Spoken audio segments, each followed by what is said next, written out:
The contents of this podcast is for informational purposes only and should not be considered as medical advice. If you have a specific health concern or condition, please consult a qualified healthcare professional. For more details, check out herguru.uk/disclaimers. Have you ever felt held back by your fears, especially now, this time in your life? Maybe you're in midlife and you're wondering what it would be like to live a life true to your deepest desires and free from these invisible chains that you're carrying around. Or are you ready to discover transformational strategies and inspirational stories that can help, empower you to conquer these fears and embrace a life of authenticity and courage? Well, that's what's coming up in today's episode. Hello, everyone, and welcome to ABGW, amazing, brilliant, gorgeous, wonderful. I'm Cheryl, your guide on this transformational journey. Today's episode is all about conquering fears so that we can all live a more authentic life. But it's not just about having another conversation, it's about a stepping stone towards a life you love more often than not. A life filled with empowerment and healing. If you're ready to embrace that change and take meaningful steps towards your own trauma recovery and resilience, then stay tuned. Because we're here to explore practical, transformational strategies, and I invite you right now to commit to taking at least one action by the end of this episode that will help, resonate on your journey. But of course, if you're not ready for this commitment, that's fine too. Just remember to think about challenging yourself for a better tomorrow. Then this might not be for you right now, but for those who are staying with us, let's dive in and discover how we can turn our struggles into strength by first meeting Lucy. This episode of ABGW is brought to you by Her Guru, exploring the potential within. Her Guru provides both physical and mental fitness coaching. You can find out more details at herguru.uk.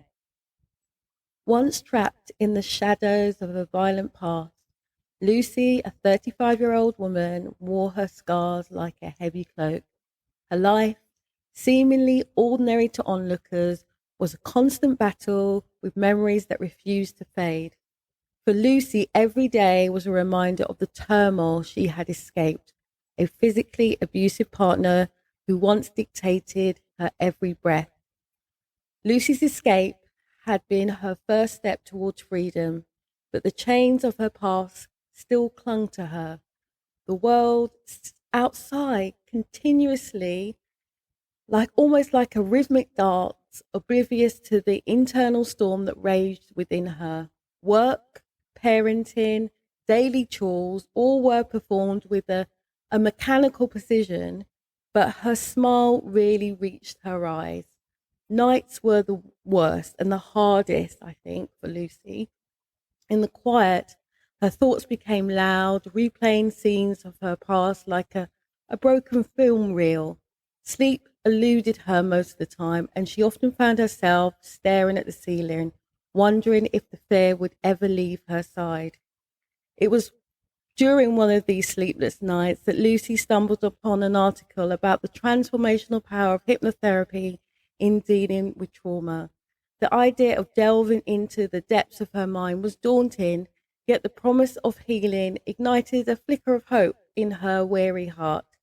So, summoning her courage, Lucy reached out to a clinical hypnotherapist, a decision that marked the true beginning of her journey from fear to freedom. The sessions were not easy. Each one was a voyage into the turbulent waters of her past, but her therapist's voice was like a lighthouse guiding her through the storm.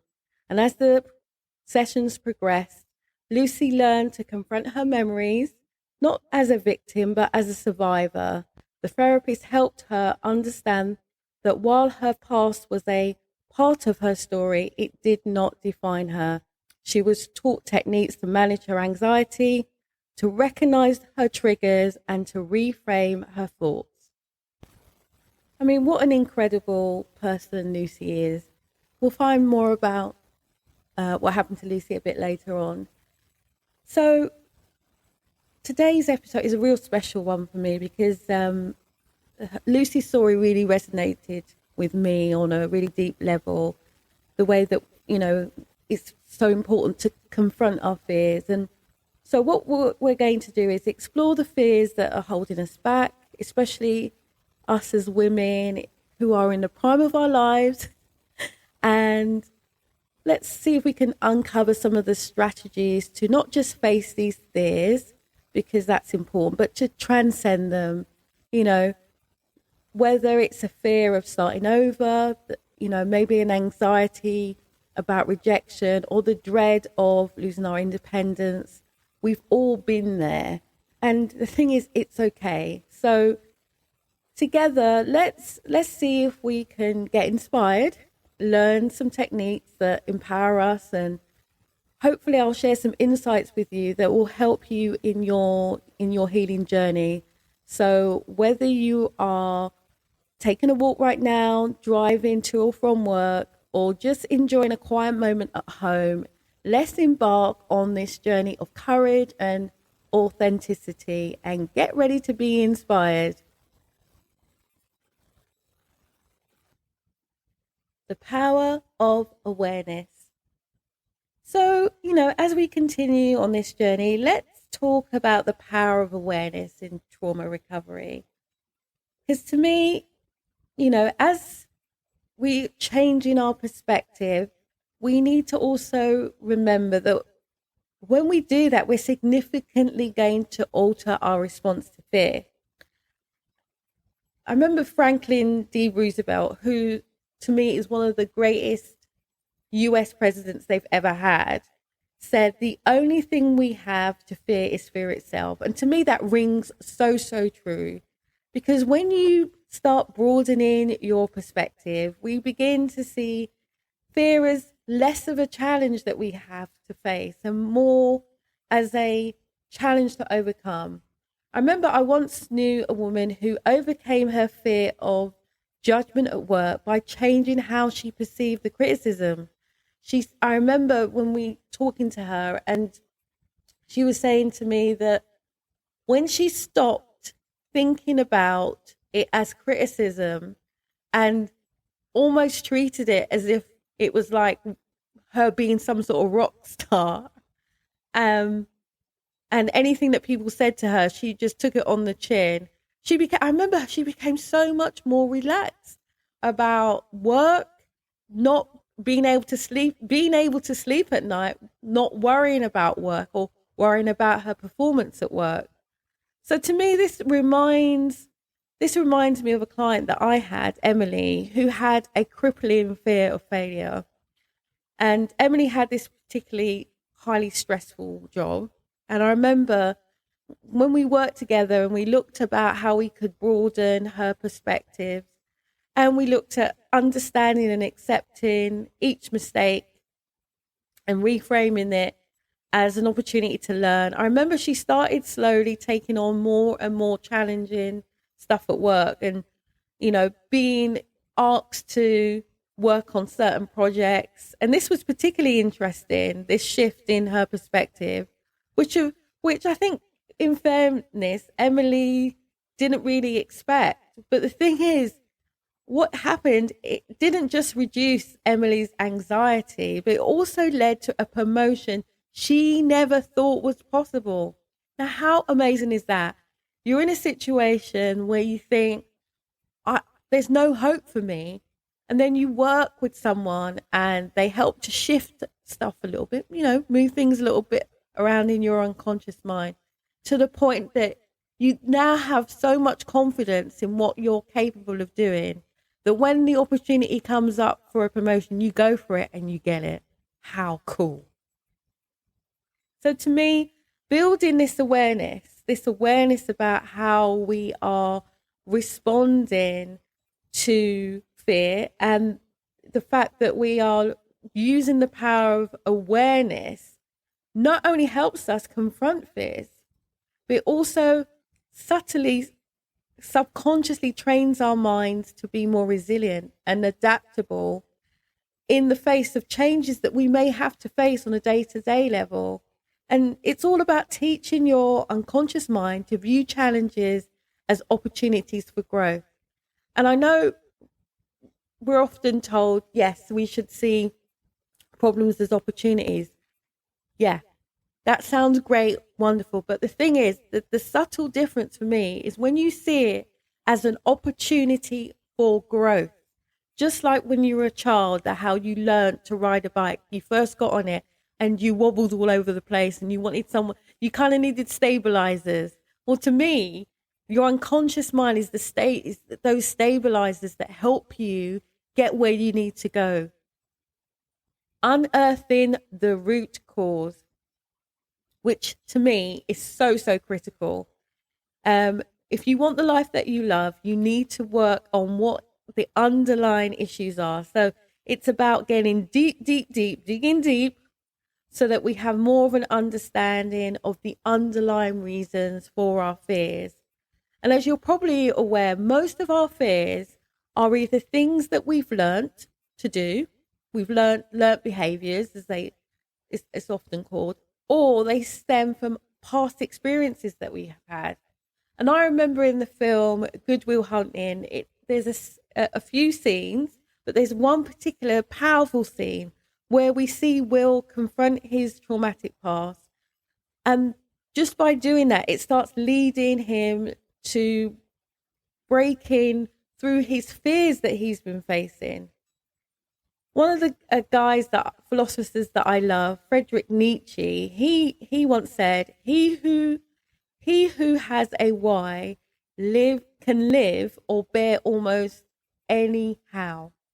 And I remember, to me, that it's perfect. That is so perfectly illustrated in the Viktor Frankl book, Man's Search for Meaning. If you haven't read that book, you need to read it. And I'll be honest with you, I don't read many books, but I remember reading that book for the first time, and I've recommended it to so many people, because to me, what you learn from Victor's experience of the Holocaust and that time in Nazi Germany, is that us human beings, we are so, so capable of enduring such terror, even just thinking about it now, how powerful that book was on my psyche, and the way that I saw how us human beings, we can be so horrible to one another, but we can also endure so much if we have the right perspective. And that's not to demean anyone's experiences, but we can get through so much if we have the right perspective.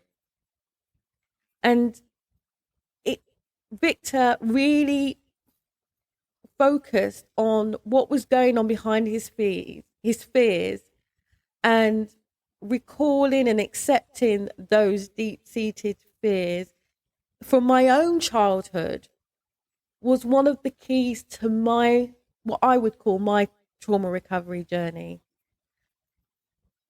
For a moment, I'd like you to consider the case of Anna, who her fear was, I would call it abandonment. And what she did through the therapy that she had, she traced this fear back to her childhood when her father left her mum. I think she said it was just as she was about to start school, so she was about 4 or 5. And I remember Anna telling me, and she was getting quite upset about it. But for her, just understanding this root cause empowered her to work through the fears that she was having in her own relationship, which of course was leading to healthier and more fulfilling connections in her relationships, because she wasn't harking back to the past. She wasn't living in the past. She was dealing with what was, hurting her unconscious mind. And so therefore was able to move forward. So when we commit to addressing these root causes, I think not only does it help us in our conscious fears, but it aids us in healing our unconscious wounds. You know, the things that drive our anxieties, the things that drive our phobias. Embracing baby steps.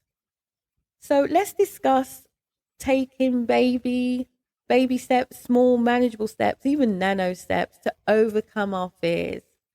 I remember there's a saying, the journey of 1,000 miles begins with one step. And to me, that really encapsulates this, because often we tend to be what I call A to Z thinkers.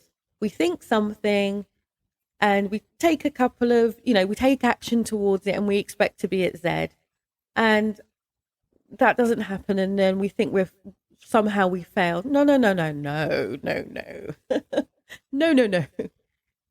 A to Z, there's 26 letters in the alphabet. What about all the others? We have to remember that in order to get where we want to go, we have to be willing to take all the steps and experience them so that we can learn from them. Yes, I know you're thinking, what are you talking about, Cheryl? But the thing is, to me, I remember there's a movie called We Bought a Zoo, and there's a scene in there, and I think in the scene there's a saying, 20 seconds to insane courage to change your life. So I'm saying, let's start small. Let's start at A, move to B, C, and D, celebrate our minor victories, and use those steps to slowly build our courage and our confidence. I remember a friend of mine, Julia, she had a minor car accident. But the thing is, it kind of shook her up. And I remember what she did, rather than just get back in the car and trying to drive as if nothing had happened, what she did, she started by sitting in the driver's seat every day for about a week. And then she progressed slowly until she was driving around the block. And then I remember within a few months, she was confidently driving to and from work like normal. And to me, these small steps were the key, those small steps of helping Julia overcome her fear. So it wasn't about judging her fear. It wasn't about trying to rationalize her mind and say, well, there's no, you've been driving all these years. What's wrong with you? It was about accepting, though, that's how she felt. And then taking these small steps to not just, face your fears, but also about reassuring and reprogramming your unconscious mind that you are safely confronting and overcoming any challenges that you have. Amazing, brilliant, gorgeous, wonderful. Helping women just like you who are unhappy, perhaps even with your supposedly quote unquote good life. This is a mum and daughter duo, not pulling any punches as we explore trauma recovery and ideas for building resilience. So you work smarter and definitely not harder to create a transformational life, a life you love more often than not. Techniques to combat fears. So there are various techniques out there to combat fear. There's emotional freedom technique, which I do and I love. There's the Sakona method. There's hypnotherapy. There's meditation. But as Eleanor Roosevelt once said, do one thing every day that scares you. Now, the reason why I'm laughing, because to me, this kind of aligns perfectly with these techniques that we use to face our fears. Okay, and maybe not every day. Maybe you don't want to face your fears every day, and I get that. But if you've ever seen our Facebook page, ABGW, I think it's called ABGW blog on Facebook. You may, on that page, you may have noticed there's a picture of me levitating. And I did that. I went into that wind tunnel because I wanted to face and confront my fears. And I had such a blast. I was terrified. I remember I was so, so scared. But I knew that if I could do this, it would turbocharge the feelings that I were having, the anxiety that I was feeling. And that I thought, if I put myself out, if I face something that I'm scared to do, it will help me no end. And the thing is, that's why I love hypnotherapy, because it helps reduce people's anxiety. You know, at least 75% of those who see me who we're working on some kind of anxiety disorder, we get 75% outputs for them. Because to me, it's all about, if you come with the right attitude and you're willing to learn and you're willing to explore, it's just like in A Beautiful Mind, where John Nash, who's played by, is it Russell Crowe? And he uses that self-regulation to manage the challenges that he has. And to me, it's just beautiful because it showcases the control that we have over many of the mental obstacles that we feel that we have. I remember a friend, Mark, who suffered from, or thought that he suffered from stage fright. We used hypnotherapy. We worked together to, sort of reprogram his unconscious mind to view public speaking as a positive experience. So we kind of worked together and we used techniques, including metaphors, so that he would view that public speaking in a different way. And I remember the first time I would say that he felt that he had confidently spoken in front of a group. He was so amazed by this, this transformation, all thanks to the power of hypnotherapy, that I remember him sending me about 10, 11 text messages in the space of about 2 minutes. And I remember seeing all these, pings coming up on my phone and thinking, what the hell is going on? And I think he was just a little bit excited. And why not? Because the thing is, you see, these techniques not only benefit the conscious effort that you make in overcoming your fears, it's such a positive influence on the unconscious mind, enhancing just all your coping mechanisms that you have. So you have an array of things that you can use to reduce any potential stress that you may have in other areas of your life. And I just think that's just so, so cool. The therapeutic effect of writing. Now, I'm not the world's greatest speller. In fact, I'm a pretty bad speller. But I remember at school, I hated seeing all that red correction marks on my essays whenever I handed in an English assignment. And I, even now, just imagining seeing that just makes me feel so sad. But the thing is, since then, I've learned that writing is one of the most powerful tools that we have in our arsenal of confronting and processing our fears. You see, because you may have noticed already that when you journal, you reduce the symptoms of your anxiety in a way that's empowering to you. And the reason why I think that is because the page is not going to judge you. The page is not going to judge you. There's a saying, writing is an exploration, and you start from nothing and you learn as you go.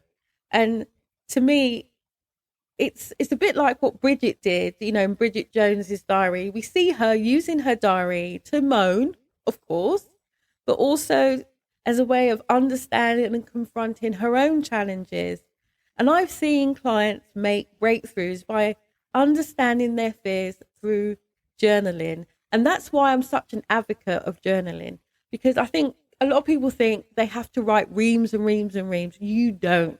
You start off small. It may even be a few lines. I remember one of my first journals was a line a day, and it was like a 5-year thing. You just literally wrote one line a day. And I remember just starting writing one thing that I was grateful for that day. And then I started gradually writing more and more.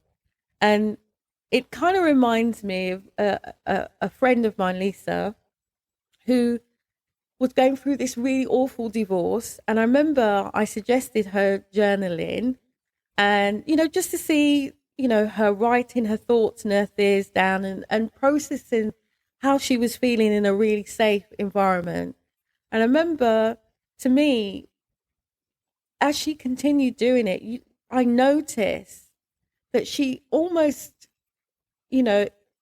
started to look at herself in a completely different way. And I remember her saying to me that she felt strong. It's like she felt that she had this newly found strength, because writing down her fears not only helped in her processing what she was feeling at the time, but also communicating with her mind in a way that was helping to release all those pent up emotions and fears that she had.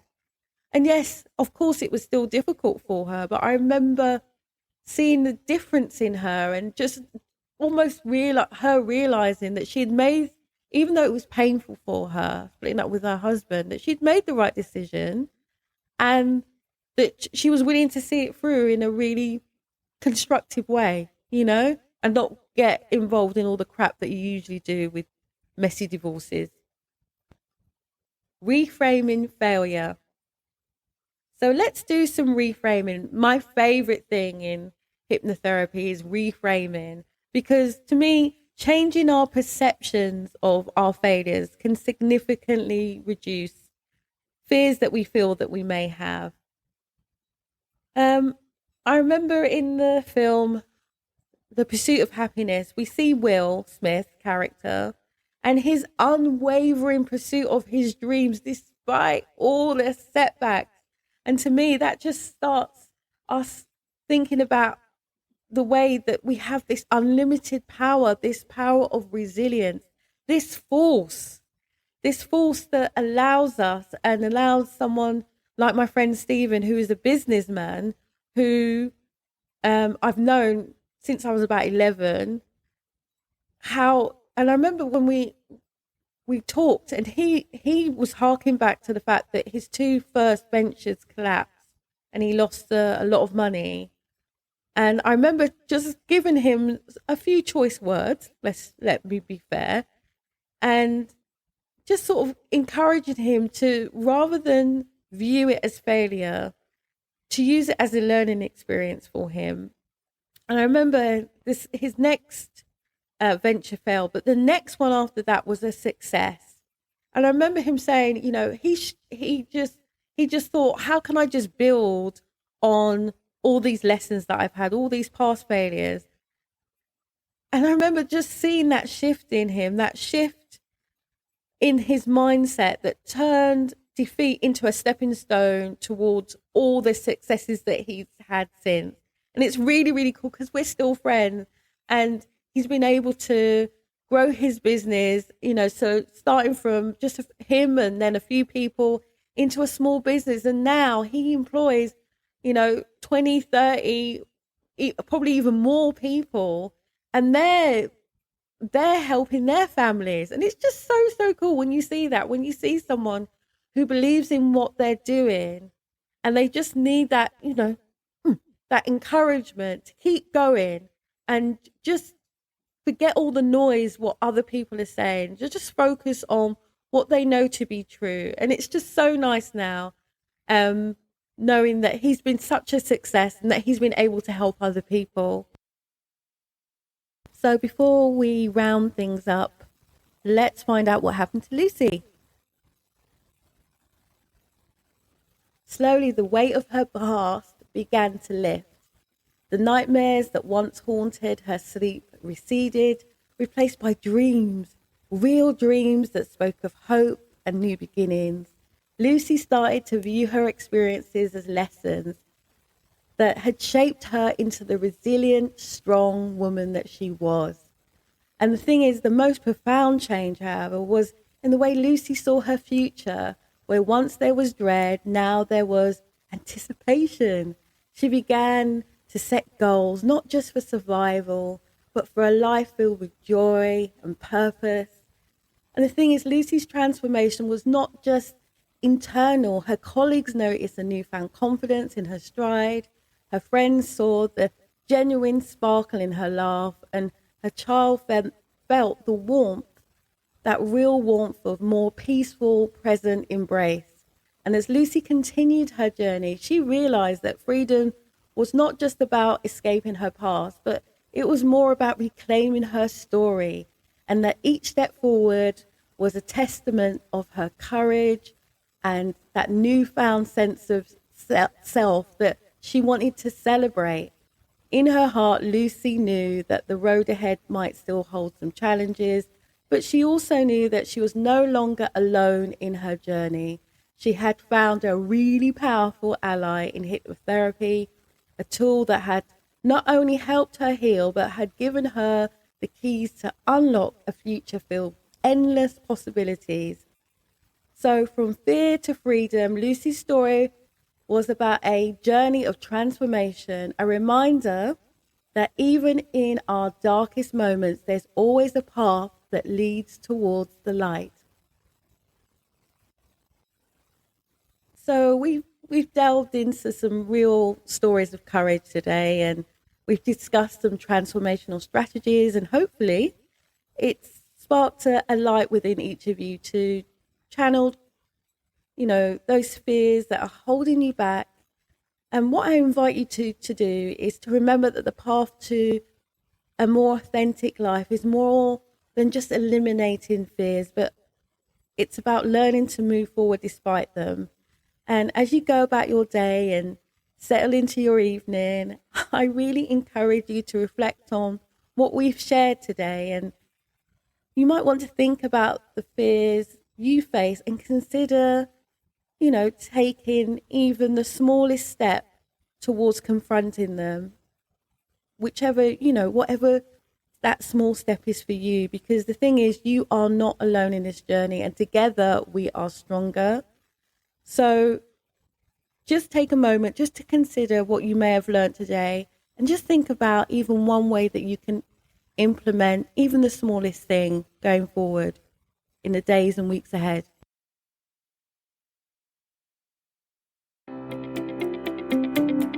Thank you for joining us in our journey of exploring trauma recovery and resilience, helping you create a life you love more often than not. Hope you really enjoyed meeting Lucy and lightening the loads of any fears that you may have as you continue on this journey. So if any of this episode resonated with you, please share this inspiration with your friends and stay tuned for more empowering content from ABGW. Amazing, brilliant, gorgeous, wonderful. And remember, your resilience is not just a trait, it's a powerful force that shapes your life. So as we part ways, may your force go with you, guiding and strengthening you every step of the way. Bye for now.